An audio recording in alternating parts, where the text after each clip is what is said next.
Hello, everyone, and welcome to Career Lab. This is the podcast where America's career counselor, Julie LaCroix, and myself help adults, young, mid, and older career solve many career challenges. And we're excited to be with you on a new episode of Career Lab.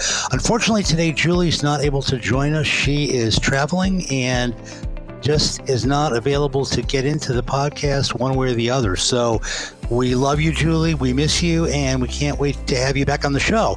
And that will be coming up very, very soon. For all our listeners, we have a great show for you this morning, and a very special show, because we have a guest who is right in the center of what's happening to employment in the pandemic.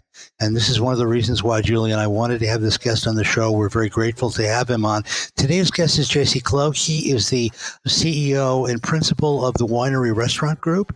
Now, the Winery Restaurant Group, for those of you around the country or who don't know, is a large restaurant chain primarily located here in Southern California, with restaurants in Newport Beach and La Jolla and Tustin, et cetera. And JC has been in the restaurant industry for well over 20 years. He was has had a number of executive positions, and we're really very fortunate to have a guest of JC's stature on the call today. So what we're going to be able to do is talk with JC about his experiences during the pandemic and how he's focusing and how he's managing, especially because JC used to manage the Morton Steakhouse chain in California, and many of the employees who worked for him at that chain have actually followed him to the winery. So he has a wonderful track record of longevity and engagement with his employees. So without further ado, let me introduce this morning's guest, JC Clow. JC, how are you today?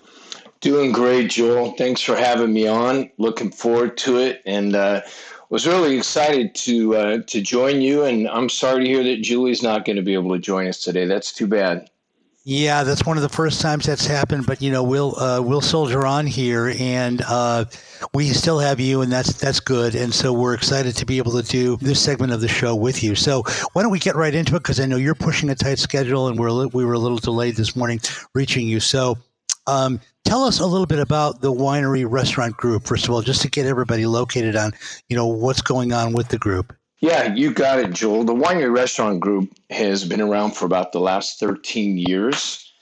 And as you had already previously mentioned, we've got numerous locations here in Southern California.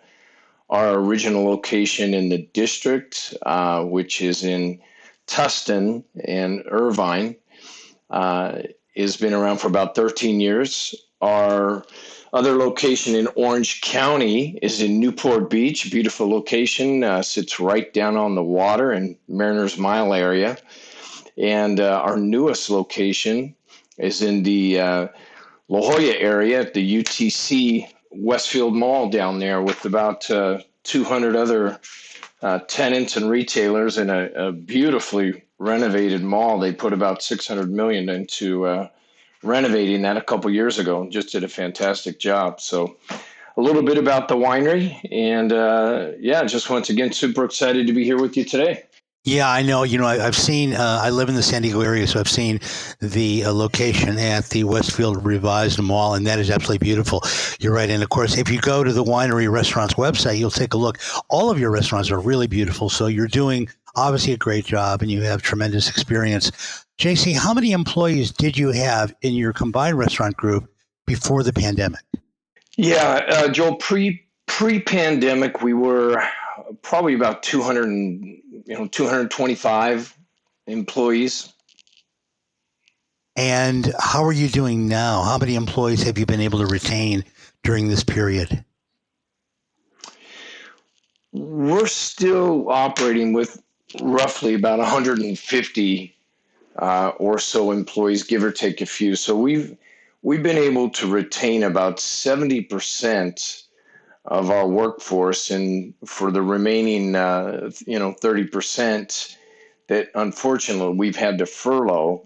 Now some of our employees are seasonal or have moved out of state. Some are pursuing furthering their education and off to back to college or pursuing their master's or doctorate degrees. So we're elated that we've been able to retain the majority and still employ a high percentage during this very difficult time. Yeah, that's fantastic. Probably in some ways a testament as well to the engagement and longevity of many of the employees who worked for you even back in Morton's and are now with you at the Winery Restaurant Group. So that's great news that you're still able to. And this, of course, is in the context of, for those of you listening to the podcast today from other states, we're in California, and this is where the Winery Restaurant Group is located. And so you're allowed to serve outdoors. Is that correct? Yeah, Joel, right now, unfortunately, for the entire state, the hospitality industry, the dining industry is only available to serve outdoor dining right now. So it's certainly had an impact. And, my heart goes out to a lot of my brothers and sisters out there in the hospitality industry that don't have patios, and that's really put a damper on things for them. And as we look around every week, I just shudder at the announcements for new closings and businesses that are no longer able to survive this horrific pandemic, not just in the hospitality industry, but overall in general. That's why we wanted to have, one of the reasons why I wanted to have you on. You're such an eloquent speaker. But so it sounds like, I've seen many restaurants sort of, come make makeshift patios, obviously, to be able to retain some customer base and do outside service. But for you with the Winery Restaurant Group, you have some outdoor existing patios, so it was a little bit easier. Is that correct? Yeah, it is. The only exception to that is for our Newport Beach location. We also tried to think outside the box and get innovative and creative, and we were able to create about 600 additional feet of outdoor dining in our parking lot, where we sit on probably about a quarter of an acre down there, and we took about 600 square feet and renovated that into an outdoor dining patio. But the other two locations, our Tustin Irvine location, has probably about a 2,000 square foot patio, which is a blessing. And in our La Jolla location, we have two separate patios. We've got about a 1,500 square foot patio for the restaurant, the main dining. And then in our wine bar location, which is, literally 20, 25 yards away from the main restaurant, we've got an additional 1,500 square feet of outdoor patio. So, Joel, as you know, especially during this time of year, it's a huge blessing to be able to at least have patio space. So, yeah, we're very thankful. That was very fortunate that you had that. And you're very lucky because, as you pointed out a moment ago, JC, obviously the restaurant, the entire hospitality industry, but the restaurant industry specifically has been really massively devastated. And even many restaurants who are able to have a small patio space and are able to stay open within the confines of a socially distanced protocol are not doing well. They're barely hanging on. And this is not only in the United States, but Europe as well. Ironically, in Europe, many restaurants do come with outdoor patios, so it's a little easier for them. But here in the States, I think it's been very difficult. And I'm very glad that you've been able to maintain this level of employment within your restaurants. Almost 70% of your employees have been maintained. That's a real achievement on your part. And that's really great news to hear that. So tell us, you're serving then a reduced menu? You serve an easier menu to manage from an outdoor dining perspective? Yeah, Joel, we've had to scale down, as most restaurants have, in all segments, of the hospitality industry. Whether you're, fast or casual dining, you've seen most operators scale back, and we've had to do the same thing. It really boils down to a surface to volume issue, and we still serve the main components, that have always been offered on our menus, our original menus. But I would say, we probably removed 25-30% of our menu items to scale back and to be able to accommodate, serving a smaller dining segment. But obviously, we've kept the most popular items on there, and our menu is very seasonal. We change our menu in all locations several times a year. Spring, summer, fall, winter. So we're in full blown into our summer menu and really focusing on those summer items and, fresh Hawaiian seafood and a lot of fresh produce, things coming from the wine country. Great heirloom tomatoes coming in right now, and so it's a great Well, you it's a make it great sound time. like it is still very desirable to eat at your restaurants, and I'm sure it is. Let me ask you about, because you have the different restaurants and you have so many of your staff that you maintained, and you're really still running a fairly significant, very large operation. Let's take the staff side of it first. Your cooks, your sous chefs, your waiters. How are all of them doing well, and what protocols do you have in place for social distancing and for safety?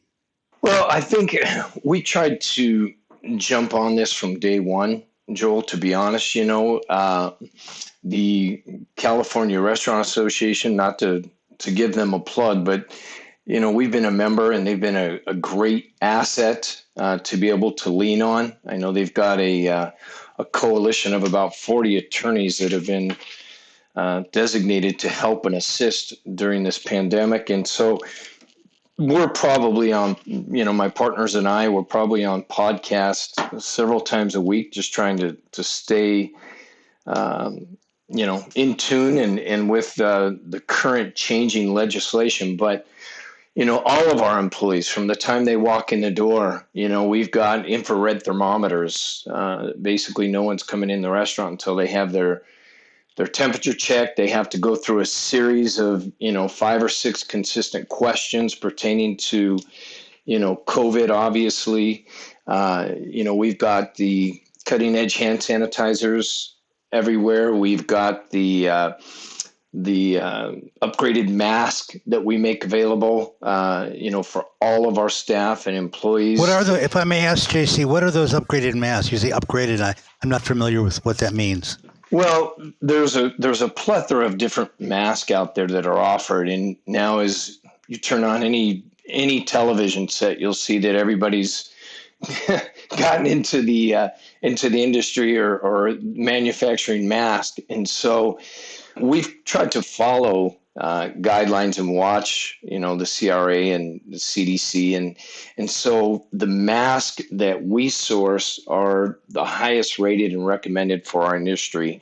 And they're maybe not quite as cutting edge as some of the medical masks that the hospitals and nurses and doctors are using, but for our industry, they certainly are, as far as the filtration, the 3-ply. So we provide those, Joel, for all of our employees, and I think we were one of the first, to my knowledge anyway. We worked with a local company here, Supercolor Digital here in Irvine, that installed medical grade Lexan diviners in all 3 locations, and similar to what you see in a lot of the Vegas hotels and casinos with all of the dividers. We installed those, Joe, at all 3 locations for not only our staff, but for our guests as well. And I think that put us really ahead of everyone else in the industry. Yeah, that's fantastic. And what's happening with your guests? Are they also following protocols, face coverings when they come in? How does that all work? We've got the applicable signage posted everywhere.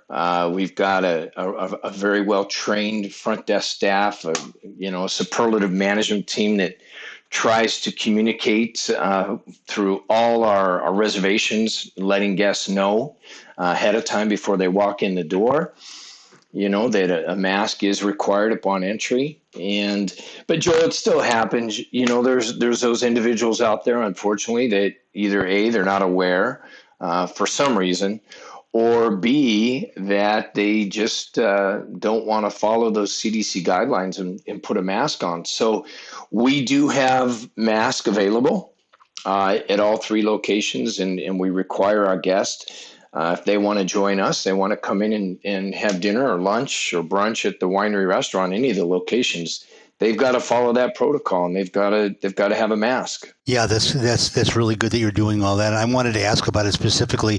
Number one, so potential customers of yours in the Orange County area hearing the podcast would feel safe going to your restaurants. And number two, to help other people understand how a business is coping during this time, because part of the Career Lab podcast, the main focus is to help people understand about careers and about what works and what doesn't work. And what's your expectation? This is a very important topic I want to get into now while we still have a few minutes, JC. This is not only about the Winery Restaurants Group, but you're so much in the industry. I mean, many restaurants have closed. They're completely closed, not because of, current guidelines, but because they could not sustain business during the pandemic. Many other restaurants are barely limping along with some marginal outdoor space available. What's your sense of what will happen when restaurants are able to reopen? Number one, is sort of a two-part question. So number one, how many of the restaurants you think that are sort of closed or limping along will make it? And number two, will there be a significant surge in hiring when they do have that opportunity? Yeah, both great questions, Joel. And I think, for me, when you look at the hospitality industry, going into 2020, January of 2020, employed roughly 17 million people. That's 6% of the United States population is employed by the hospitality industry. And in California alone, the hospitality industry is the largest source of sales tax revenue for our state. And when you look at, the projections from the CRA of 25% of restaurants closing and never reopening in the state of California, and Joel, you look in some of the major metropolitan cities, I'm talking, San Francisco, LA, that 25%, many in our industry feel is low, and that percentage and that number could be as high as 50%. So it's this pandemic is a lot of us that have been in the industry for quite some time, we thought the market crash of 2008 was a crippler, but this is far worse. And as far as your second question, when the restaurants are back and hopefully in the very near future, be able to once again, accommodate our guests for indoor dining, is there going to be a deluge of rehiring? Joe, I don't see that. I just don't see it. I think that the restaurants are struggling. We're trying the best that we can. That percentage I think is going to be fairly small as far as the rehiring efforts. And, our margins in the hospitality industry and the restaurant business are so small already that it's been really tough. So let me ask from a business point of view, this is a key. I'm really glad you just shared all that information, JC. Very valuable for our listeners. Are you suggesting then from a business point of view that the marginal rehiring, as you say, instead of robust rehiring, will be based on, number one, the fact that many of these restaurants simply can't reopen, and number two, the fact that restaurants that either are or continue to be open will hire less because they've learned to manage in some way with more reduced staff? Yeah, you really hit the nail on the head, Joel. I think that, not only that, you look at, just around the corner is, January 1st, and what's happening there for minimum wage going from $13 to $14, and for the restaurateurs to see a 7% increase in minimum wage when a large part of our staff, our family, our employees are minimum wage. It's another crippling, hurdle that the hospitality industry is looking at. And so I think you're seeing the restaurateurs being very creative and, trying to offset with the closures by the possible increase of hiring employees back from, being furloughed like we want to do. The numbers aren't going to equal out. You're not going to see an increase, at least in my humble opinion. So even when you, for example, with the Winery Restaurant Groups, are fully open with all of your restaurants, you probably won't go back to that 220 or 230 number you had before pandemic.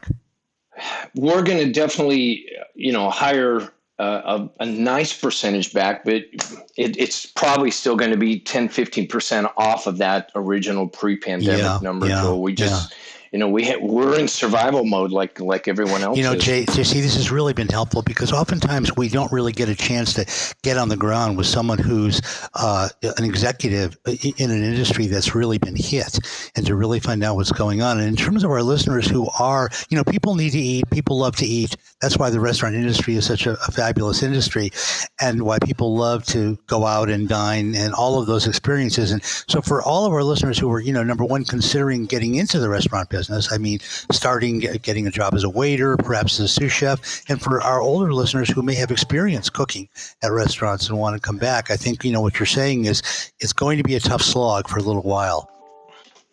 Yeah, it sure is. I think the CRA just came out with a stat that showed us that we've already seen 40,000 restaurant closures through the end of May. And that's the end of May. I mean, Joel, we still got June and July figures to come. And then, like I said, minimum wage is right around the corner. But, there's a couple positive signs out there. We've got one of our lawmakers currently, James Ramos, who's proposing a Bill 1552 that's trying to help the restaurateurs. We've all been paying, premiums and paying our insurance carriers for business interruption.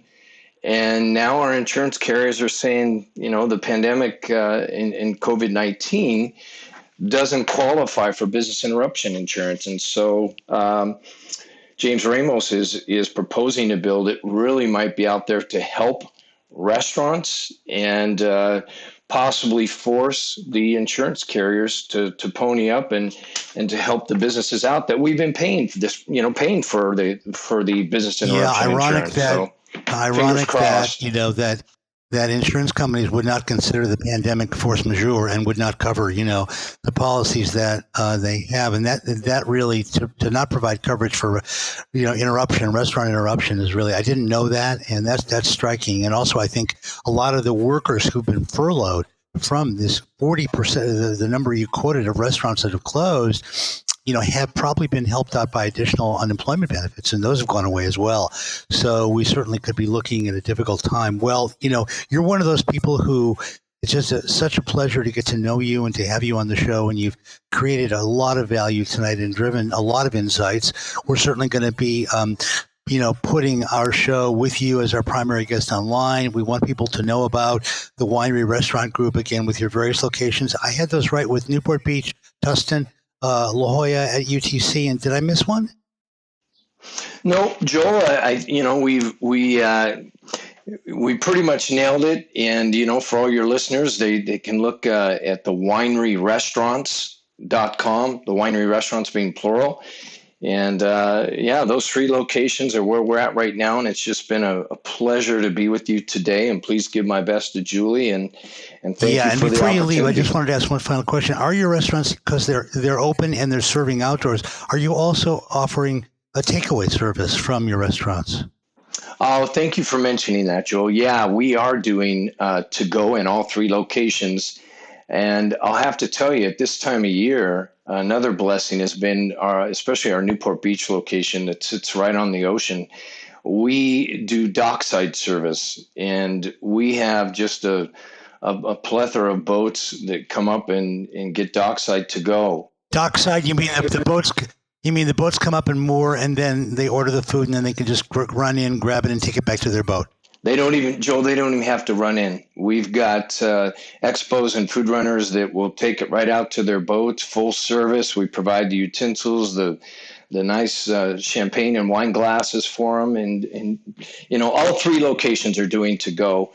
So thank you for bringing that up. I appreciate that. I will. And just one last question before we know you got to go, but just one last question. If you had to identify your biggest business challenge moving forward over the next 6 months, what would you say it was, JC? Well, we need continued assistance from our lawmakers and legislations. The second round of, support and help, like we were able to, get with the PPP assistance was huge for obviously the majority of the hospitality industry. We need that second round. I think all of us are looking for, help and assistance from our landlords. That just for some cooperation, especially for the months that we had to close and we had no income coming in. But I think, when we look at minimum wage, once again, right around the corner, Joel, that's a big hurdle for us. And so, we've got enough hurdles and obstacles that I think that for most restaurateurs, we're swimming with our head above water, but it's scary at the same time. For a lot of us, are we going to be able to swim to shore and make it? That's kind of the survival mode that most of us are in. Okay, well, this has been a profoundly, not only entertaining, but informative interview. Having you on the show, JC, you're an eloquent and really powerful spokesman for generally what's going on in your industry. And I know I asked you a lot of broad-ranging questions, and you fielded everyone like a perfect third baseman. So I want to thank you very much. I know you've got to beat it down to La Jolla. So have a safe drive, stay safe, and I'll be reaching out to you to follow up, okay? Hey, Joel, been a pleasure. Thank you so much. God bless. Have a wonderful weekend. I look forward to seeing you at one of my winery locations here in the very near future. You got a date. Thank you, my friend. Take care. Take care. Bye-bye. Well, everyone, that was a very interesting guest. And Julie and I normally do a follow-up segment at the end of our guest sections, and we're not having any callers today because we don't have Julie on board. So let me just talk for a little bit about what I think, that interview was all about. I mean, JC, of course, is a really well-experienced restaurateur. He's got great credentials. And I chose him because he employs so many people. Imagine employing 250 people in your restaurant group and having your industry be hit this hard. So I thought it would be very interesting for all of our listeners to hear about how a restaurateur who's got that many employees is doing and what his plans were and some of the questions that I asked him. So I think it was really a very interesting segment, and I'm really grateful to JC for joining us. So, Julie, wherever you are across the country, drive safely. And take care of yourself. Now, we will be back very soon with another episode of Career Lab with more callers, more guests, and please follow us on whatever platform, you get your podcasts on, and like us on various platforms. We really appreciate that. We really appreciate you checking us out, listening and liking. And so until we see you again soon, take care all. Bye-bye.